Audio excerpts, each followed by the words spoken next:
Hello, everyone. I'm Major Garrett in Washington. Let me welcome you to The Takeout. The grand summation situation is nonsense. Political journalism can fall into an arrogant pattern of pretending it can explain what an election means. Sometimes it can, but often it can't. Voters know this and understandably resent might be a better word, all-encompassing explanations, or what's that word? Narratives that pulverize myriad subtleties into one tidy, hot take. This is not that.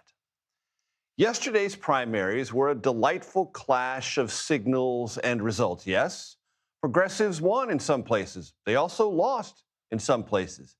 And even some progressive wins, I know a win's a win, came with asterisks, such as Abdul El-Sayed's victory in Michigan's Democratic Senate race. Much closer, much closer than polls or El-Sayed's carefree pre-election self-confidence would have suggested.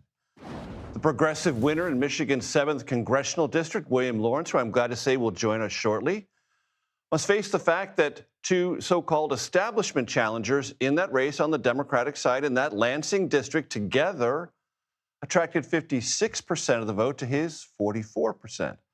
Another Democratic socialist, Donovan McKinney, defeated Congressman Sri Thanedar in Michigan's 13th district. But that could have been as much about racial cohesion as Democratic Socialists of America momentum. McKinney is African-American. Thanedar is an Indian immigrant and the first non-African-American to represent that Detroit district since the 1950s. There was one more anomaly in Michigan's 8th Congressional District, Republican primary, where the Trump-endorsed candidate, Amir Hassan, lost by 17 points to Thomas Smith, a candidate who, stay with me now, suspended his campaign a month ago. Mr. Smith, Thomas Smith, now wants to go to Washington and intends, he told reporters today, to reactivate his campaign for the general election. Back to El-Sayed for a moment. His victory did disprove one super tired campaign cliche that money always dictates outcomes. El-Sayed was, depending on how you count it, outspent 10 or 11 to 1 and still prevailed. Progressive Cori Bush, however, lost her rematch against establishment Democrat Wesley Bell in Missouri's 1st Congressional District, and it was a blowout. You can see there. All the forces El-Sayed ran against in Michigan were with Bell in Missouri, and he won. Let's go to Kansas, which Trump carried by 16 points in 2024, where voters there decisively defeated a MAGA-backed referendum to overhaul the state's Supreme Court by providing for direct election instead of appointment by the governor via a nominating commission. This referendum was a proxy abortion fight, as Kansas conservatives believed elected Supreme Court justices would overturn the state high court's 2019 opinion that upheld abortion access. By the way, so-called establishment Democrats cruised to House victories in Washington and Virginia. So it's a mishmash. There's no through line. Voters did what they regularly do: choose among available options, blend the national mood with local realities, and make the best choice in that moment.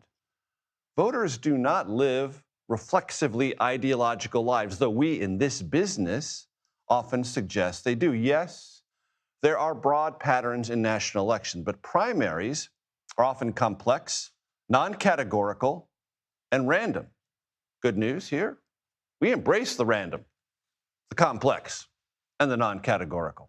To help us along in that process, we turn to Ed O'Keefe in Detroit. Ed, take it away. Major, good to see you. And you know, if the Democrats who won the primaries here in the city of Detroit prevail in the congressional races in November, this entire city will be represented by Democratic Socialists, something to ponder. But we are focused primarily here today on the Senate race. Abdul El-Sayed eked it out around 10 a.m. Eastern. CBS News and other news outlets called it once Wayne County, where we are, reported the remaining 14,000 votes and ensured that he had enough that he could be declared the winner. And so he was, and he spent the hours just after that starting to unite the Democratic Party of Michigan behind him to take on Mike Rogers, the former congressman and FBI agent, who has more than 40, more like 60 million potentially pledged to him to start spending against El-Sayed. It was a notable event here in downtown Detroit where one of his primary opponents, Mally McMorrow, showed up. The chairman of the state party showed up. And they made clear the Democrats are going to unite behind him because they understand the stakes. Notably, during his remarks, he singled out Jewish voters in this state to say to them, I'm concerned about your safety, just as I am my own children. That addresses concerns that his views, his stridently critical views of Israel, are potentially seen by some as anti-Semitic and that he would be too extreme to serve in the Senate. Notable that he went there almost immediately in his first speech as the party nominee. But in questions, we asked him about what happened back in March here in the Detroit area. There was a synagogue that was attacked by a car that was driven through the front door. Federal officials later said this attack was inspired by Hezbollah because the person who did it had relatives who had been killed in an Israeli strike and had ties to Hezbollah. And in response, El-Sayed, who is a former public health official, wrote a lengthy statement and said later things like, hurt people. In essence, as it was seen by his critics, justifying that attack on the synagogue. He denounces the attack itself, but we asked him today about that statement. Take a listen.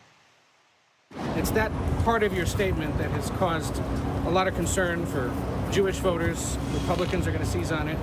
What did you mean, and do you regret saying it? What I mean is that hurt people hurt people. That maybe if we're serious about ending the hurt, we should stop hurting people. That's what I mean. I condemned the attack. It was a vile anti-Semitic attack. And I think it's important for us to be asking the big picture question about what's happening now. You've got a Republican Party that is morally bankrupt, that is actively hurting people. And I think if we're serious about addressing a lot of the crises as they stand, maybe stop trying to divide people from each other. Stop trying to pass policies that have us going to war instead of investing here. Stop trying to nickel and dime people at every turn because of the corporations you support and do favors for. And so, look, I stand in solidarity with my Jewish sisters and brothers. And we can condemn anti-Semitism, and at the same time, we can be talking about how we bring people together. And we can be talking about everybody's pain.